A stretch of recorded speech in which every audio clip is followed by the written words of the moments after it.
చేసుకోవాలంటే ఎస్సీలు అర్థం చేసుకోవాలా, బీసీలు అర్థం చేసుకోవాలా, మైనారిటీలు అర్థం చేసుకోవాలి, ఎస్టీలు అర్థం చేసుకోవాలి. అంటే వీళ్ళ చేతిలో మనం కీలు బొమ్మలాగా ఉన్నాము. అంటే వీడు పోతే వాడు, వాడు పోతే వీడు. ఒక డైలాగ్ ఉంటుంది రాజమౌళి సినిమాలో, ఛత్రపతి సినిమాలో రాజమౌళి ఒక డైలాగ్ చెప్పిస్తాడు ప్రభాస్తోనే. వీడు పోతే వాడు, వాడు పోతే వీడు, నీ అబ్బ సొమ్ములాగా ఇక్కడ అధికారం చెలాయిస్తున్నాడు, ఎవడబ్బ సొమ్ము రా అని దాన్ని మాట్లాడతాం. మరి ఇది అన్నా ఎవడబ్బ సొమ్ము, ఎవరి తాత సంపాదించిన సొమ్ము ఇదంతా? విచ్చలవిడిగా దోపిడీ చేస్తే ఆ నలుగురు దోపిడీ చేసిండ్రు అనే దాన్ని ప్రచారంలోకి తీసుకెళ్లిన రేవంత్ రెడ్డి సక్సెస్ అయ్యాడు. ఆ నలుగురు అంటే కవిత, కేసీఆర్, కేటీఆర్, సంతోషరావు వీళ్ళంతా కలిపి దోపిడీ చేసిండ్రు అనే అంశాన్ని ప్రజలకు తీసుకున్న వాళ్ళు సక్సెస్ అయ్యాడు. సక్సెస్ అయిన తర్వాత ఆ ప్రజలకు ఇక్కడ ఫలాలు పంచాల్సి వస్తాయని అప్పుల్లో ఉందనే డ్రామా చేస్తున్నాడు. ఎంత కుటిలత్వంతో, ఎంత రాక్షసత్వంతో ప్రాపంగా చేస్తున్నాడు. అప్పుడేమో దొంగలను ప్రచారం చేసిండు, ఇప్పుడేమో డబ్బులు ఏమని ప్రచారం చేస్తున్నాడు. అంటే ప్రజలకు గుండుస్తున్నానే కదా. మరి భూములు ఈ రోజు తెలంగాణ వచ్చినప్పటి నుంచి ఇప్పటికీ ఈ 2 సంవత్సరాలకు మీరు భూములు రిజిస్ట్రేషన్ అయితే ఎవరి పేరు మీద రిజిస్ట్రేషన్ అయినా ఒకసారి చెక్ చేయండి. నేను దానికి రైట్ ఇన్ఫర్మేషన్ యాక్ట్ కింద వేశాను. ఇంతవరకు నాకు ఎలాంటి రిజల్ట్ రాలేదు, వస్తుందో అలా కూడా తెలియదు. ఈరోజు అత్యధికంగా నాయకుల బినామీలకు మాత్రమే రిజిస్ట్రేషన్ అయినాయి. ఇది అన్ని పార్టీలలో సమర్థిస్తుంది. నా బీఆర్ఎస్, నా కాంగ్రెస్, నా బీజేపీ, అన్ని రాజకీయ పార్టీలో రాజకీయ నాయకుల ఆ తొత్తులకు మాత్రమే ఈరోజు రిజిస్ట్రేషన్లు అయినవి. ఈరోజు ఒక నిరుపేద ఎక్కడ రిజిస్ట్రేషన్ చేసుకోలేదు, రియల్టర్ అసలే చేసుకోలేదు. ఎందుకంటే ఏ భూమి పోయి చేస్తే ఏ హైడ్రా వచ్చి ఏ లొసుకులు పెడుతుందో అని చెప్పేసి ఇక చేసుకున్న వాళ్ళంతా ఎవరు చేసుకున్నాడు అంటే దొంగలే చేసుకున్నారు.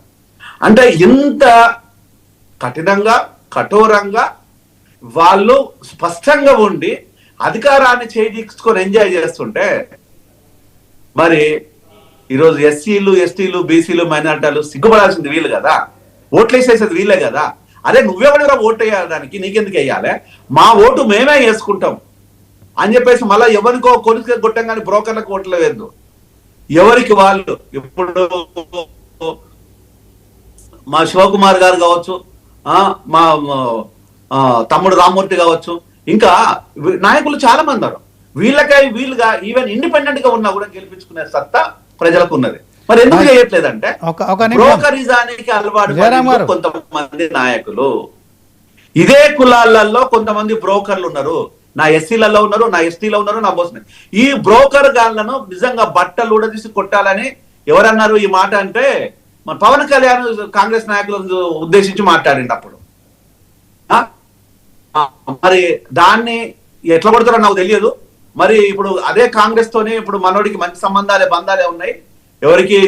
రేవంత్ రెడ్డికి, పవన్ కళ్యాణ్కి.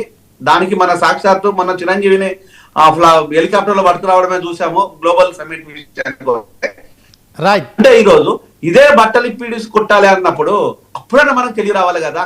అప్పుడు రాలేదు. 10 ఏళ్ళు పాలన జరిగిన తర్వాత వెలమూల పాలన చేస్తాను రావాలి కదా, అప్పుడు రాలేదు. ఇప్పుడు రేవంత్ మాటలతోనన్నా వస్తుందేమని ఆశిస్తాను. Right, okay. జయరామ్ గారు, ఒకసారి శివకుమార్ లాల్ గారు ఉన్నారు. డాక్టర్ శివకుమార్ గారు మీరు మ్యూట్లో ఉన్నారు సార్. శివకుమార్ గారు. శివకుమార్ అన్న మీరు మ్యూట్లో ఉంది, మ్యూట్ తీసి మాట్లాడండి. అన్మ్యూట్ చేసుకోండి. రామ్మూర్తి గారు, మొత్తానికైతే జయరామ్ గారు చెప్తున్నట్టుగా రేవంత్ రెడ్డి గారు కొంత ఎప్పటికప్పుడు ఈ తనకు అనుకూలంగా మాట్లాడుకుంటా అదే క్రమంలో మరి వెలుమలది అయిపోయింది, ఇప్పుడు రెడ్లది వచ్చింది.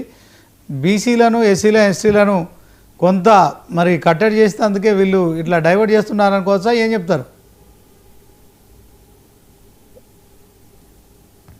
రామ్మూర్తి గారు, రామ్మూర్తి గారు.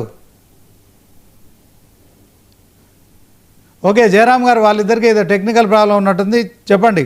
సో దీన్ని ఒకవైపు 42% బీసీ రిజర్వేషన్ల అంశం అన్నారు. మరి పంచాయతీ ఎన్నికలు కూడా పూర్తయిపోయినాయి. సో గ్రామాలలో బీసీలు అంతా కూడా మరి కొంత ఆర్థిక పరమైన ఇబ్బందులు ఉన్నప్పటికీ కూడా ఎక్కడికక్కడ బీసీలు ఒక నినాదం వచ్చింది కనుక వాళ్ళందరూ కూడా 50% పైగా బీసీలు గెలిచారు. సో దీంట్లో బీసీలు ఇప్పుడు రాజకీయ సమిధలుగా మారారనుకోవచ్చా? మరి ఈ గెలుపును ఎట్లా ఆస్వాదిస్తారు? ఈ 42% రిజర్వేషన్లు అనేటి దీంట్లో ఏదైతే విద్యా ఉద్యోగాలు అలాగే చట్టసభల్లో వచ్చినప్పుడే కదా బీసీలకు న్యాయం జరిగేది. ఈ గ్రామ పంచాయతీ ఎన్నికల ద్వారా అనవసరంగా ఏమన్నా జరిగేది ఉందా? వాళ్ళు ఖర్చు పెట్టుకుని ఇబ్బంది పడడం తప్ప ఏం చెప్తారు? నేను చిన్నగా 2 నిమిషాలు మాట్లాడి నేను రామ్మూర్తి హ్యాండ్ ఓవర్ చేస్తాను. ఇక్కడ ఏంటంటే బీసీలను ఎస్సీలను తన కాళ్ళ కింద మెట్టలాగా ఉపయోగించుకుంటున్నాడు రేవంత్ రెడ్డి. ఎస్టీలను బీసీలను అంటే ఇది మన నిచ్చెన మెట్ల వ్యవస్థ అని మనం ఏ విధంగా అంటున్నామో ఆ నిచ్చెన మెట్ల వ్యవస్థ లోపల ఆ రేవంత్ రెడ్డి ఎక్కి తొక్కి పైకి వెళ్ళేసి ఇది రెడ్డి సామ్రాజ్యాన్ని నిర్మించే ప్రోగ్రాం పెట్టిండు. ఈ రెడ్డి సామ్రాజ్యం ప్రోగ్రాం లోపల ఇక్కడ బలి చేసేది